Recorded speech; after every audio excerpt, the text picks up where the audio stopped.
Drugs, ৰঙীন party আৰু মহিলাৰ অপমৃত্যু। পম্পীৰ মৃত্যুৱে উদঙালে গুৱাহাটীৰ অন্ধকাৰ জগতৰ এখন ভয়ংকৰ ছবি। ড্ৰাগছ সৰবৰাহৰ লগতে হোটেলত যৌন কৰ্মী যোগান, একাংশ ৰেপিড' উবেৰ কিংবা অটো চালকৰ। পম্পীৰ মৃত্যুৰ সৈতে হেঙেৰাবাৰীৰ সৃষ্টি ৰিহেব চেণ্টাৰৰ কি সম্পৰ্ক? বৰবিষ ড্ৰাগছে প্ৰাণ কাঢ়িলে নেকি পম্পী বৰুৱা নামৰ মহিলাগৰাকীৰ? নিষিদ্ধ দ্ৰব্য, ৰঙীন পাৰ্টি আৰু যৌনতাৰ বেহাত খোজ দি নিজকে শেষ কৰিলে নেকি ৰিয়া, পম্পী আৰু পাপু নামেৰে পৰিচিত মহিলাগৰাকীয়ে? হেঙেৰাবাৰীৰ এইটো ৰিহেব চেণ্টাৰৰ পৰা ওলাই পোৱাৰ ভাগতে ইছলামপুৰত ড্ৰাগছৰ পাৰ্টিত বহিছিল পম্পী। অত্যধিক ড্ৰাগছ সেৱনৰ ফলত অচেতন হৈ পৰিছিল ৰিয়া ওৰফে পম্পী। লগে লগে ইমৰান আলীয়ে GMCHত ভৰ্তি কৰাইছিল পম্পীক। কিন্তু চিকিৎসকে পম্পীক মৃত ঘোষণা কৰা মাত্ৰকে পলোৱাৰ চেষ্টা চলাই আৰক্ষীৰ জালত পৰিল ৰেপিড' চালক Imran Ali. Actually broad dead হিচাপে আহিছিল, তাৰমানে তেওঁ মৃত হিচাপে আমাৰ হস্পিটেলত সোমাইছিল। তো সেইখিনি কৰাৰ পিছত সেইখিনি সময়তে তেখেতে অলপমান আঁতৰি যাবলৈ চেষ্টা কৰিছিলে আৰু ইমৰান আলী যদি যুৱকজনে।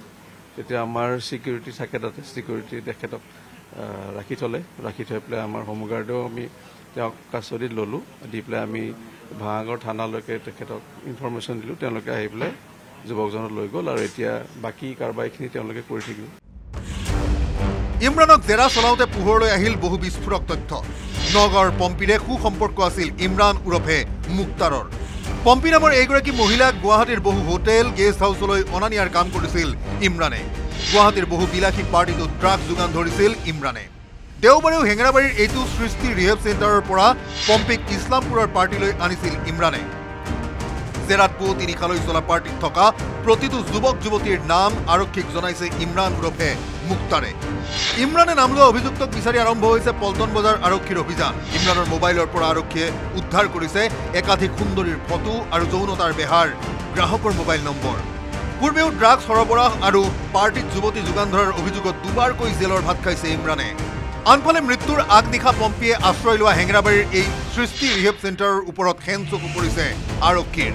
ড্ৰাগছ আসক্ত পম্পী অহা যোৱা কৰা সৃষ্টি ৰিহেব চেণ্টাৰত ওলাইছে দমে দমে ড্ৰাগছ কণ্টেইনাৰ আৰু চিৰিঞ্জ। লগতে পম্পীৰ ৰহস্যজনক মৃত্যুৰ পাছত ভাইৰেল হৈছে এটা কল ৰেকৰ্ডিং। ভাইৰেল হোৱা কথোপকথনত স্পষ্ট হৈছে যৌন চক্ৰৰ সৈতে পম্পী জড়িত হৈ থকাৰ কথা। মোবাইল ফোনত বহু সুন্দৰীৰ লগতে পম্পী বৰুৱাৰো দৰদাম চলিছিল বজাৰত। এজন গ্ৰাহকৰ সৈতে এটা নিশা কটাবলৈ ফোনত এটা দালালে বিচাৰিছিল ৭,০০০ টকা। এতিয়া যাবা নি? কিমান ল'ব? হা হা 7 অলপমান কমাই দিয়া। হা 5 ল'ব আৰু বহু ছোৱালী পইচা লৈয়ে গুচি যায় না।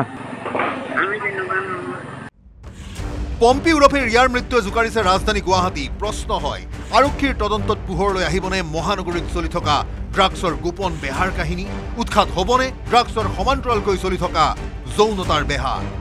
Bureau report, news 18 Assam north east.